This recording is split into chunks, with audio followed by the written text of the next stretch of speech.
Hi friends, ఇప్పుడు నేను చెప్పబోయేది చిన్న అమ్మాయికి డ్రెస్సు కొలతలు అండ్ స్టిచ్చింగ్. ఇదిగోండి, ఇక్కడ నేను చూపిస్తున్న క్లాత్లు తీసుకున్నాను అనమాట. మెరూన్ కలరు టాప్కి, స్కిన్ కలర్ ఏమో బాటంకి తీసాను. కొలతలు వచ్చేసరికి ఫస్ట్ పొడవు తీయాలండి.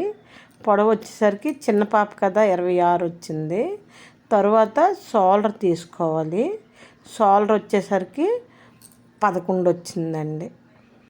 Next chest తీస్తున్నానండి. చెస్ట్ ఏంటంటే 24 వచ్చింది లూజు. చెస్ట్ తర్వాత నడుము, సీటు అన్నీ తీస్తాం కదా, సీటు అంతే వచ్చింది. నడుము కూడా సేమ్ 24 వచ్చిందండి. చిన్న చేతులు వచ్చేసరికి చేతులు బుట్ట చేతులు పెడదాం అనుకుంటున్నానండి. చేతులు పొడవు ఫస్ట్ తీసాను, తర్వాత లూజ్ తీసాను. హామ్ రౌండ్ లూజు తీసుకోవాలండి. ఈ అమ్మాయి ఏంటంటే 5 ఇయర్స్ అమ్మాయి అవ్వడం వల్ల కొలతలకి కరెక్ట్గా ఉండడం లేదు. ఇటు తిప్పడం అటు తిప్పడం అలా చేస్తుంది అనమాట. మనమే కరెక్ట్గా ఒప్పించి కొలతలు తీసుకోవాలి. నెక్కి వచ్చేసరికి ఫ్రంట్ 5 పెట్టాను, బ్యాకు 4 పెట్టానండి. ఎందుకంటే బ్యాకు చిన్నది డౌన్ చేసి ఒక ఊక్సి వేసాను. ఊక్సి పెట్టడానికనే పైకి ఎట్టాను నెక్కు.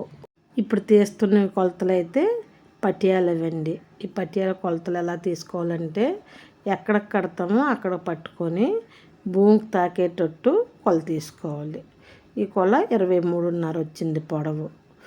తర్వాత కాలు దగ్గర చుట్టూ రౌండ్ తీసాను, అది 10.5 వచ్చింది. అంటే సైజు మీదే కుడుతున్నాను, ఎక్కువ లూజు కింద పెట్టలేదు. పైన సీట్ పీసు ఇక్కడ సీట్ కొలతను బట్టే పెడతామన్నమాట. సీట్ పీసు 16 పెట్టాను డబల్ మీద, అంటే రైట్ రౌండ్ అయితే 32. పటియాల టిచ్చింగ్ చేసాక ఇలాగొచ్చిందండి. ఈ టిచ్చింగ్ ఎలా చేసామనేది ఇప్పుడు నేను చూపిస్తానండి, చూడండి. లైక్ చేయండి. నేను ఎలా చేశాను, టిచ్చింగే అవని కొలతల మీద చెప్పడమే అవని, ఏదైనా నేను చెప్పే విధానమైన టిచ్చింగ్ చేసే విధానమైన ఎలా ఉందన్నది మీరు ఒక కామెంట్ చేయండి. ఫస్ట్ టైం మన ఛానల్ చూసినట్టయితే సబ్స్క్రైబ్ చేసుకోండి. సబ్స్క్రైబ్ చేసుకోవడం మర్చిపోవద్దు. పటియాలకు వచ్చి టాప్లో పీసు మెరూన్ కలర్ పీస్ తీసి మీదన అటాచ్ చేసామండి. ఎలా అంటే బక్రం వేస్తాం కదా, అలా బక్రం ఇంచిన పావు బక్రం తీసుకొని ఆ బక్రం సరిపోయేటట్టు టాప్ పీస్ పెట్టుకొని పైకి అటాచ్ చేసి పైన కుట్టు అందంగా కనిపించేటట్టు మెలికలు తిప్పుతూ కుట్టు వేసాము. కుట్టు వేసాక మనం చూస్తే ఆ కుట్టు చాలా అందంగా కనిపిస్తుందండి. మెలికలు తిరుగుతూ వచ్చింది కదా, చాలా నీట్గా కనిపిస్తుంది. వీడియోలో కనిపిస్తుందో లేదో, మనం బయట చూస్తే మాత్రం చాలా నీట్గా కనిపిస్తుంది.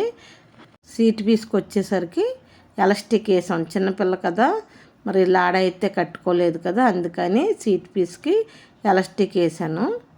ఎలాస్టిక్ వేసాక ఈ పటియాల కింద డౌన్ పీస్ ఉంది కదా, ఈ సీట్ పీస్కి కుర్చీలు అటాచ్ చేసాం. ఏ విధంగా అంటే ఒకదాని ఆపోజిట్ ఒకదానికి వచ్చేటట్టు పెట్టామన్నమాట, చూస్తే అందంగా కనిపించేటట్టు. చూడండి ఎలా కనిపిస్తుందో. కుర్చీలు ఒకదానికి ఆపోజిట్లో ఒకటి పెట్టామండి. ఈ కిందన వచ్చేసరికి ఇలాగ మెలికలు తిప్పుతూ కుట్టు పెట్టాము, మీదన ఎలాస్టిక్ వేసాము. అందంగా ఉంది కదా, పటియాల రెడీ అయిపోయిందండి.